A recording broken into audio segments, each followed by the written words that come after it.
Hello and welcome back to another episode of Here's How. Here's how I made cold coffee. We're going to try and keep this short. I don't know why I'm lying to myself. I'm just going to show you this song in its entirety. Well, not quite, but going to break it down a little bit and have a look at what I did to do what I did. You catch my drift. Let's just go from start.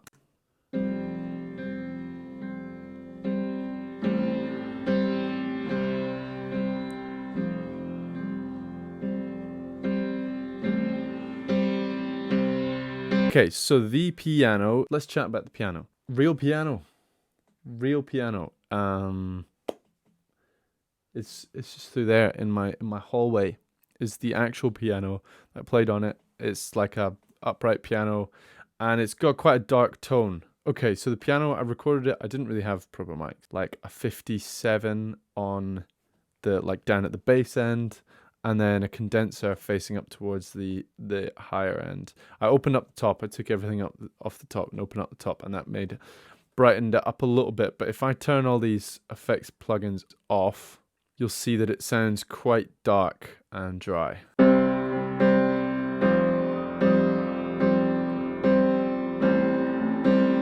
So it's quite similar to what the piano actually sounds like in reality. But that wasn't really sticking out enough for the main instrument for this song. It's based around the piano. So I did lots of stuff. I mean, noise gate, that's just normal stuff. Compressed it a little bit. Now the EQ, let's have a look at this EQ here.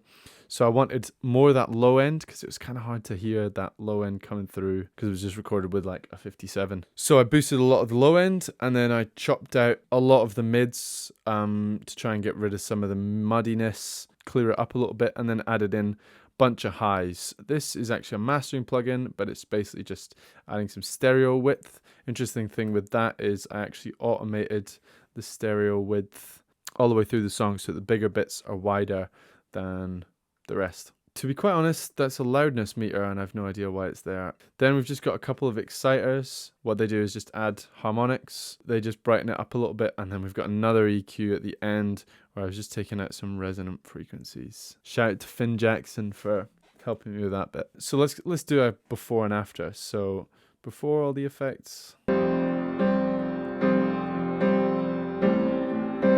there's a bit of delay and reverb, and then after.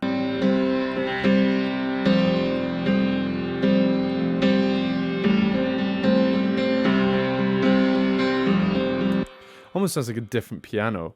So yeah, these little sends here. There's a little bit of chorus there, which just helps it sound nice and wide, and then there's some delay as well. That's pretty much what there is to the piano. 2 mics, hard panned left and right. I did a few takes and then just comped them together. Let's keep going with the song. Picked up the cold coffee that he made. Vocals are just recorded in this very room. You are looking into the room where this was recorded with this mic, actually. Little AKG P120 served me quite well. Let's chat vocal production, but let's take it to a chorus. For the first good bit of the song, I mean, until we get to here, it's pretty much just piano and vocals. In fact, it is just piano and lead vocals for the first 2 minutes. Was that a bad decision? Leave your answers in the comments. Also help a brother out. Like the video. See that thumbs up one, not the thumbs down one. You can do either, to be honest. No, actually don't. I don't think it works like that. I don't think engagement works like that. Okay, so vocals. Now we've got a fair bit of processing going on these. First of all, on just all the tracks, we've got buses to verb and a bit of delay as well. And then we've got a bunch of plugins on here, including another reverb. Couple of compressors. So one of them is just to chop off the top, kind of using a sort of limiter way, and then the second one is to add a bit of character. So I used one of the modeled Logic compressors, class. And then there's this free plugin called M Saturator. Beef it up a bit. Needed a bit of de-essing, so a de-esser. So an exciter again for some harmonics, all through a really light room reverb, which makes it sound like it's in a space that sounds better than my bedroom, because weirdly it doesn't sound great. Sounds like crap. Plugins off. Was dark, she betrayed the one who loved her, and he pretends he doesn't Plugins on. think about it. Every time she's out without him, words feel lonely so much. So you can hear how much those compressors and the saturator really bring it forward. I'm just going to isolate the saturator on and off because it's interesting. The one who loved her, and he pretends he doesn't think about it. Every time she's out without him, just really brings it to the front. And also with this saturator, you can also add some excitement with a little harmonics thing that you can turn on or off. I did find with this saturator, if you use any other than the soft saturation modes, they get quite distorty, which I guess is, you can use that, but I didn't really want it. And it also added quite a lot of gain. So the output gain, I had to decrease quite a lot. So that's really all there is to the vocals, apart from one other thing. So I actually didn't use the vocal delay in the final one. So let me just get rid of that actually. Class. So this is a really nice long tail reverb, and I've basically just automated that through. So yeah, in the bigger bits we get more big reverb, fat reverb. I think I used my favorite plate reverb, if I remember correctly. Yeah, 4.4 second big plate on the such a nice reverb. And then there's an EQ on that just to make it nice and high-y and not muddy. And then also a sidechain compressor so that basically the reverb dips when the vocals is in, so that the vocals can be right at the front, and then it comes back in afterwards. Deep cut, cause he can't trust her any longer. How could you love another lover? Oh. And then again, I've just automated that tail to have lots of reverb, and that's basically it. Also in the vocals, I automated some of the low notes up. I thought that was a Phineas tip actually. He does that with Billie Eilish a lot. He just automates up like the low notes that don't stick out as much, and it really works. That's basically it. If you're wondering what these tracks are, I changed the rhythm and I slightly tuned one note because it was just, the rest of the take was good, but that note was like, so I tuned it. I cheated. I don't really think it's cheating. Leave your comments in the comment section below. Is it cheating? It's not. And then, yeah, the rhythm was just slightly off of one of the lines. I didn't like it, so I changed it. But I put them in separate tracks because flex time and flex pitch make stuff sound phasey sometimes. I just had flex time and flex pitch on those tracks and not on the main one. And that's pretty much it. Oh, I did a lot of vocal takes. As you can see, I mean, that says 61. Like, yeah, I did a lot. I don't like my voice. I don't like the sound of my... I was realizing the other day, I don't like listening to my own music. Is that bad? Should I make music that I like listening to? But I think part of it is I just don't like the sound of my own voice. Anywho, can't moan all the ruddy day. That's pretty much the first half of the song out the way.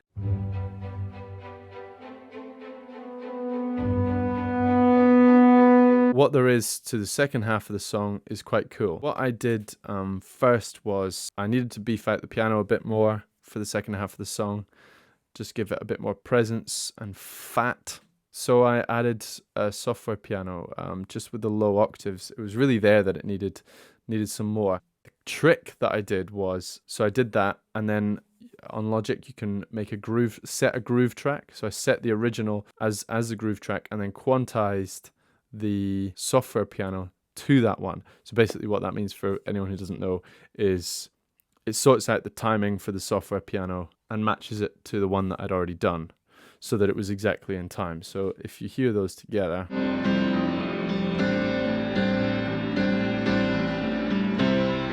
it just sounds like one piano, but if I take away that,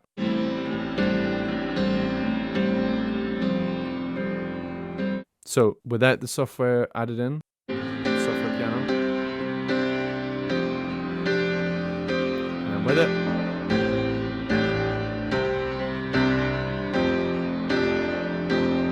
I think I fit it in really nicely because it basically just sounds like you've added in the second mic or whatever. And then that's also just bussed to the piano effects, the chorusy bit, to widen it out a little bit, and that really helped to beef it out. And also, it's worth saying, why did I not have put that in for the entire song? Because it makes the piano sound better, and it does make the piano sound better, but the absence of good sounding stuff makes good sounding stuff sound better. If you have most of a song without the best sound piano, and then this piano sound gets taken up a notch for like the quality bit, for the like peak of the song, it gives it an extra amount. And it's the same with the vocals or anything else that you're doing. Hold back so that you can put it in later. The backing vocals in here are mental. First of all, there's just this little ooh thing. As they said, there traps in your path, but you walked in. What I find really interesting is that ooh like chord. It's just a major chord. It's actually slightly out, but you just don't hear it in the mix. So I just left it. I was like, that's kind of cool. And then yeah, just layered and layered backing vocals, all singing the same lyrics, but just loads of different harmonies. And I did like 2 of each of them so that I could pan them.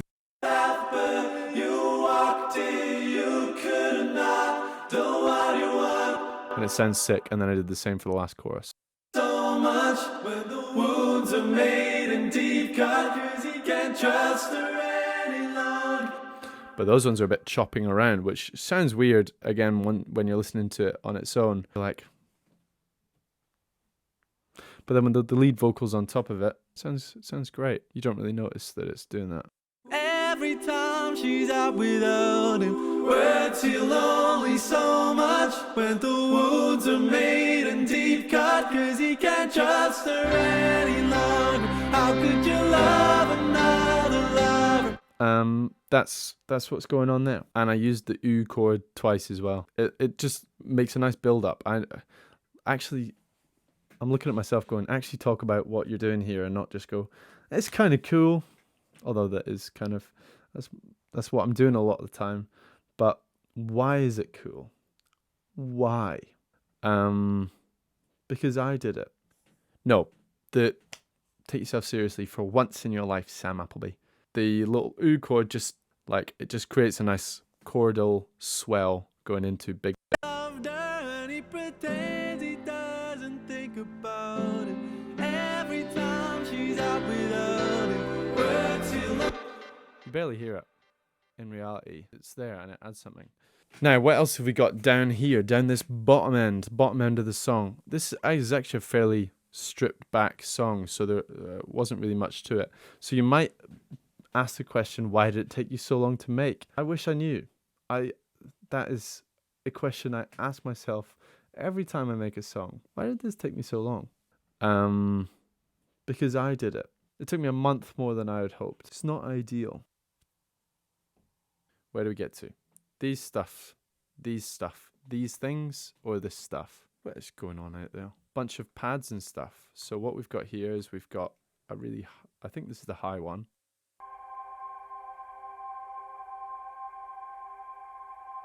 Sounds like the start of a 1975 song.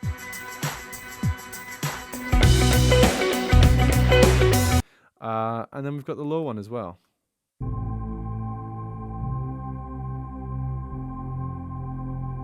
Because I did it. And they just add a bit of atmosphere, fill it out again, make it sound the bridge, which is like the top biggest bit of the song.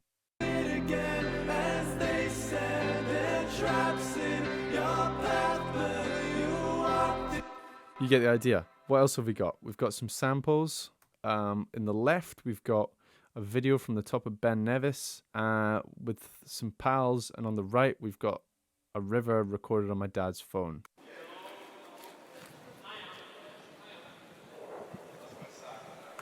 So that's what that is. Why did I put it in? I thought it was fun. And also, if you just put some like ambient noise in there, it just adds some like sparkle that you don't hear but you kind of feel. And then the river space in that last chorus again where it comes up. So that's really all there is to this song. I will say, for those eagle-eyed ones, you're noticing that it says reprise up here. If you may or may not know, that this is part of an album that I am writing, producing. I'm hoping to have finished by the end of the year. The reprise is not going on the single, but it will go on the album. Because I did it. Look forward to that. It's a nice little chord play, and we'll like blend into the next song in the album. So look forward to that, and when the album does come out, listen to Cold Coffee again, because there'll be some extra. But for the single, I was like, just keep it short and snappy. Is it the classic Appleby 4-minute song? It's just under 4 minutes, which is like, I don't know why all my songs end up somewhere between like 4 minutes and 4:20. They just do, for some reason. Just feels natural to me. I don't know why, but then maybe I should do something different for once. That's pretty much it. It really has got me asking why it took me so long. The world is a mystery and everything in it. Hopefully I'll get the next one done a bit sooner, a bit quicker. But in the meantime, add me to your playlists. Probably the sad ones, not your like rock gym playlist. It wouldn't fit in that. You can if you like, but it wouldn't fit, in my opinion. Your opinion may differ. That's okay too. But yeah, let me know if you're enjoying my stuff. I always really appreciate that. And listen to Cold Coffee. The link will be in the description of this video. And I'm trying to think what I'm going to start hoovering in the background. I don't know if you can hear that. I hope not. What is she hoovering? It sounds like she's hoovering a cat. Go listen to Cold Coffee and my other tunes. Follow me on Spotify if you feel like it. Also follow me on Instagram if you feel like it. But no pressure. I'm not about that peer pressure. Have a great day. I feel like I always do this at the end of the video. I'm like, I feel like there's something else I should say.